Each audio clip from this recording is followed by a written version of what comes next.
It's Farnborough again, Britain's aerospace industry on view to the world. Here's the great Super VC-10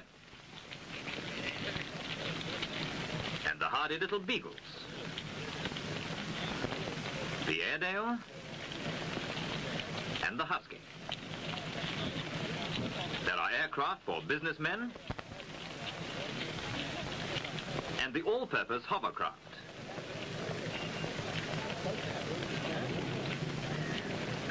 Airliners for the world service. The waiting world is here in force to see and to buy.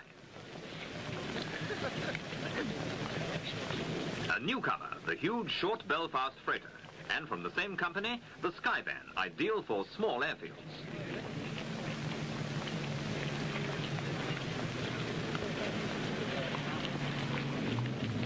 The giant Belfast, the biggest freighter ever built in Britain, has a maximum payload of 40 tons. By contrast, the shapely... The Ministry of Aviation's Delta Wing HP 115 operating at low speeds, BAC's 221 for supersonic test flying. Blue Streak. On the 5th of June 1964, Britain's first stage of the European Launcher Development Organization was successfully fired at Woomera in Australia. The Skua rocket for meteorological research, and Seacat, a naval ship-to-air weapon. Red Top is an air-to-air homing missile. The Great Exhibition Hall draws vast crowds. Black Knight has had 17 successful launchings. It is a ballistics research vehicle powered by the Gamma motor. It will be developed as a 3-stage rocket to launch satellites in different orbits. A half-scale model of the UK-3, the first satellite to be wholly designed and built in Britain. Here, for the first time at Farnborough, is the head-up display, a new and important flying aid. The Royal Aircraft Establishment developed this essential flight information system. Vital facts are transferred electronically from the pilot's instrument panel to his windscreen, so he need never take his eyes off his line of flight. The data is indicated by the dots and lines. This electronic radar map enables an air traffic controller to fix the position of an aircraft and to control it onto the airway. From this hovercraft of the future to a working model of a kneeling undercarriage, which enables the height of an aircraft to be adjusted to help loading through rear doors.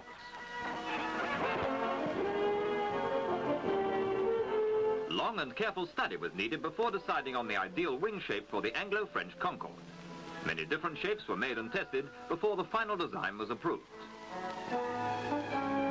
Then came the air tests on the HP 115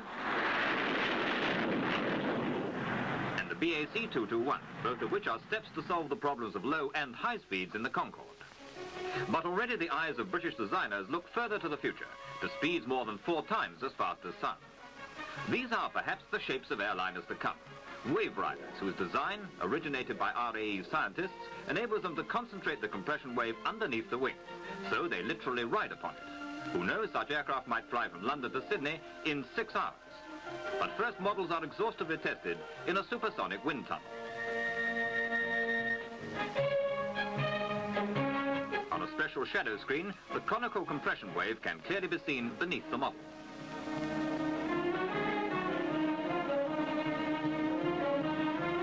Carried on air, the SRN-5 hovercraft lifts up to 20 passengers or 2 tons of freight at a maximum speed of 70 knots over land, water or swamp.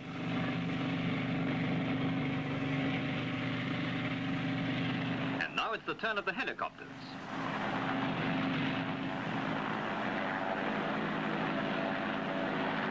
After making their debut with smoke, the Westland Wessex, Scouts, Wasps and Whirlwinds filed gracefully past the VIP enclosure. There is even a single-seater version, the Wallace Autogyro prototype, easily handled and designed with the private owner in view. The Hawker Siddeley Andover flies past on a single engine, with its rear door open. It is with the kneeling undercarriage. For sheer versatility, the Hawker Siddeley P1127 is hard to beat.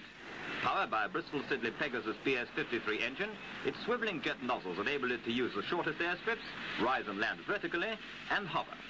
In forward flight, it has transonic speed.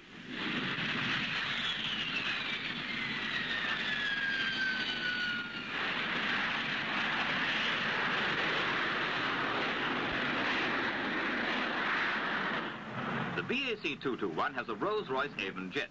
Its wine-glass-shaped wings give it a new look.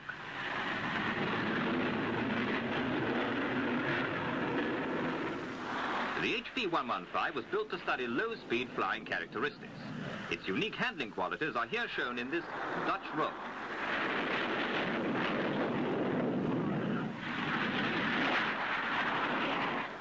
The pattern of the airflow can be seen from the smoke trails on the wing.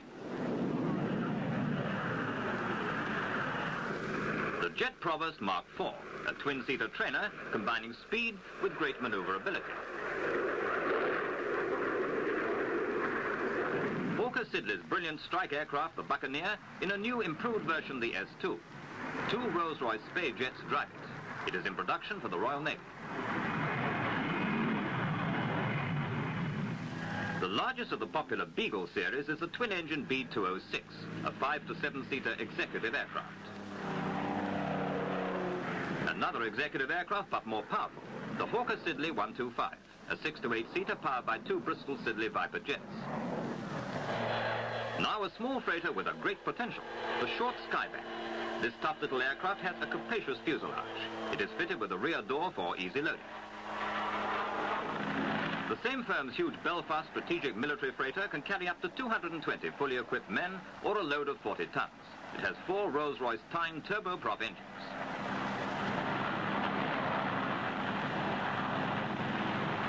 The Handley Page Dart Herald, a short and medium-range airliner, has won many overseas orders. It has twin Dart turboprop engines.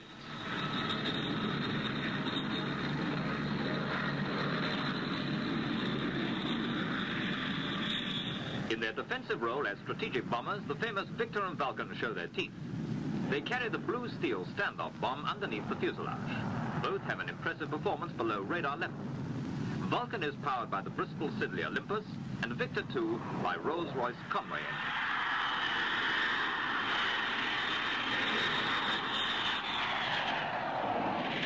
Now, an exciting demonstration of the use of aircraft in a combined operation to capture an airfield.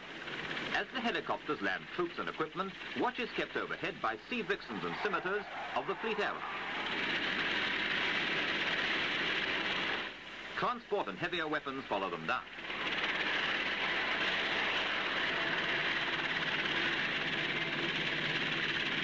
Once the first assault has secured the perimeter of the airstrip, in come the main forces with their heavy equipment. They're flown in by Hawker Siddeley Argosy freighters.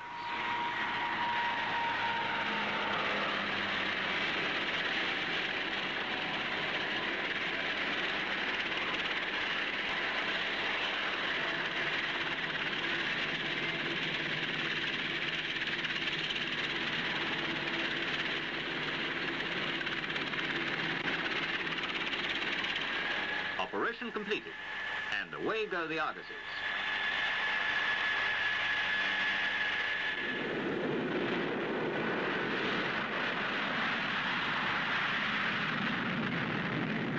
A new aircraft the world has been waiting to see, the BAC Super VC-10, a larger and more powerful version of the VC-10 already in service with BOAC. With its 4 Rolls-Royce Conway rear-mounted jets, it can carry 180 passengers at 600 miles an hour over ranges up to 5,200 miles and sets a new standard in passenger comfort.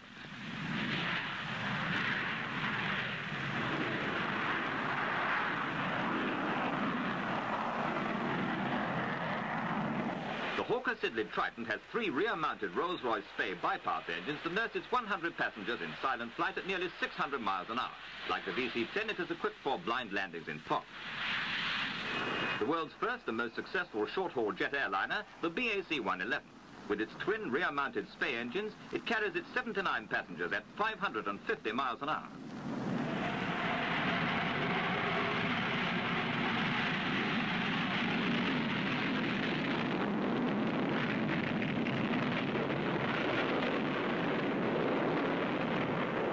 And now, pure power unleashed. The Lightning Interceptor. Pilots of the Royal Air Force's No. 92 Squadron show the might of their 20-ton fighters in the air.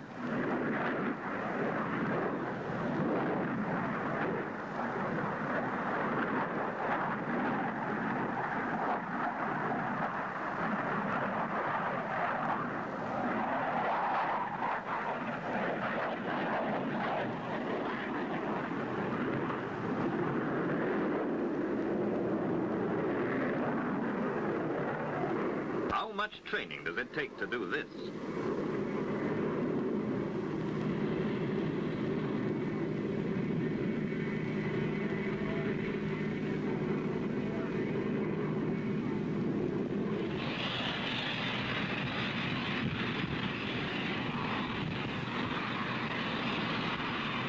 The Red Pelicans of the Royal Air Force Central Flying Training School in their Jet Provers Mark IVs lead the aerobatic display, which they share with the Gnats, flown by instructors of number 4 Flying Training School, Royal Air Force Valley.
Once again, the Farnborough air display ends with a brilliant flourish.